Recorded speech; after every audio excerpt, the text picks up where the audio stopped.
don't like that. Where, okay, turn the corner. Where are you? Oh, you're in the parking lot. I'm here. I like just, there's the Uber, you call it, and let's go. Honestly. But the point is, you're stuck in Maine, and I just landed in LA after not sleeping all night. God. Well, anyway, worse for wear. We need to catch up. There's been so much going on in the reality Bravo world. I have a million questions for you.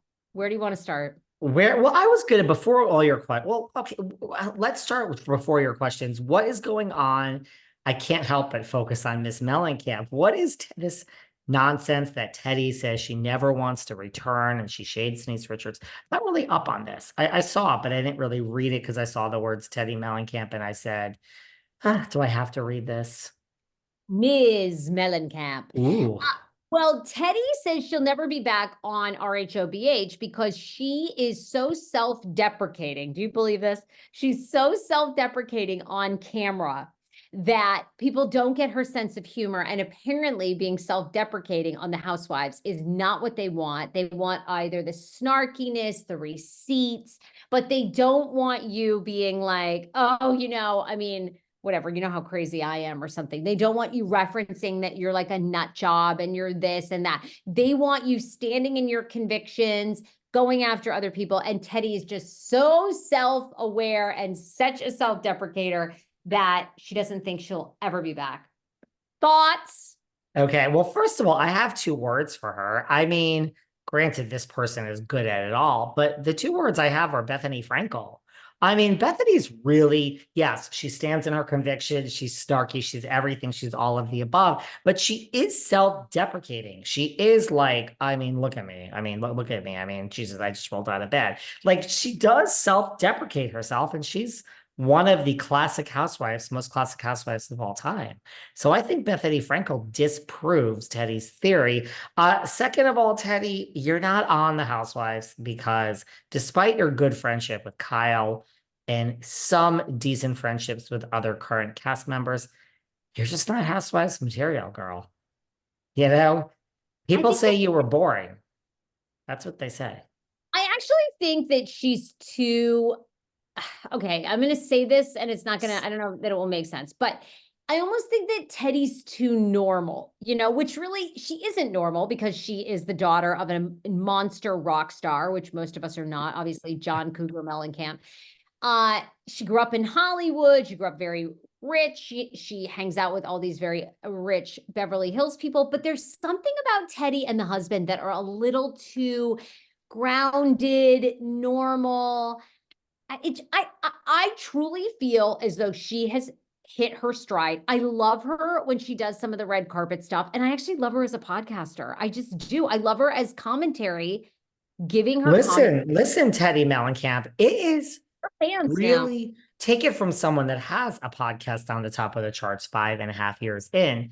It's not easy, girl. Take a lap. 2 T's is huge. And I'm sorry, it's nothing personal against the rat that scurries because she does scurry and she wants that Gouda in the corner. But the success of this podcast, really from a business point of view, yes, they have iHeart and iHeart's making the decisions. But like Teddi, you're right. She has a business mind. It's a real compliment. So it's not because of Tamra, like Teddi understands how to run this show. And yeah, I mean, Tamra is a really good co-host for you. But if Tam leaves you or you get tired of Tam, Teddi, just kick that rat to the corner. That's the tail wagging, Sarah. Don't confuse that with a singa-stinga. I mean, it's a compliment, right?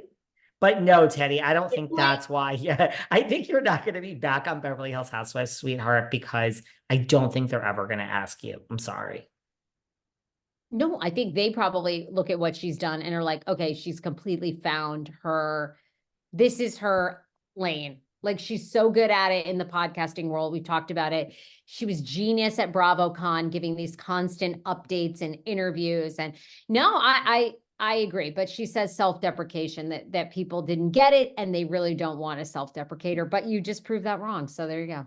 I mean, I'm sorry, I hate to give Bethany props in front of you. What is she saying about Miss Richards I'm seeing in front of me? She's not so happy that Denise has her own show coming. Yeah, well, this was a little more confusing, but she essentially just said that she's disappointed that Denise is getting her own show because she felt as though when Denise was on RHOBH multiple times, that Denise was not transparent. She was not transparent about the threesome with Brandy, lied when everybody had receipts. And I think we all at this point believe that was true.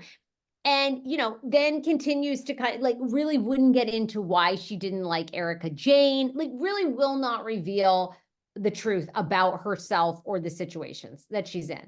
So Teddy's like, why is Alex Baskin being the executive producer now for the Denise Richards show with Denise's entire family, and they're giving her another reality show on E? Well, this is where Teddi loses me. She doesn't know how the entertainment business works, unfortunately.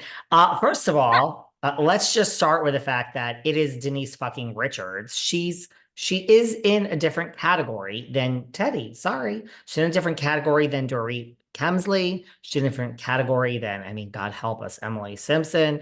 It's Denise fucking Richards. Second of all, she already had a show on E. Third of all, she too is a producer.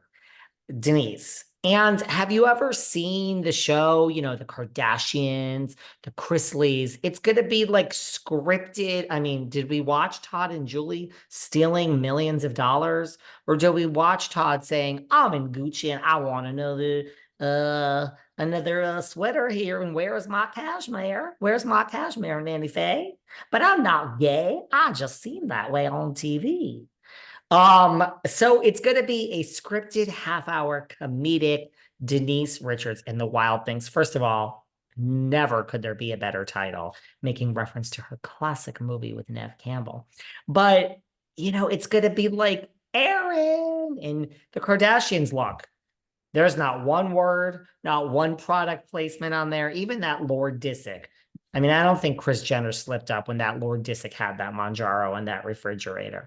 You know what I'm saying? There's not one thing that happens on the Kardashians so it's going to be scripted reality. So the good news for Denise is she's not going to have to talk about threesomes or anything. It's going to be about, Sammy was late for the dinner and Sammy's always late. And we, turned her clocks in her house back 3 hours to play a prank on her. Have you ever seen the Kardashians? It's going to be like that. It's going to be comedic, scripted, situational things, which no, Teddi, I'm sorry. Alex Baskin doesn't want to do that with you. Either does the E Network. They want Denise Richards. And not for nothing, if she were interested, they would want Lisa and the two supermodel daughters with Harry. There you go. Like, I really enjoyed Denise's first reality show. It's Denise Richards. It's complicated, and it had her dad and her sisters. That was really good. Excellent. I mean, obviously, not enough people watched. I don't know. I think this is going to be a very hard sell. I think we're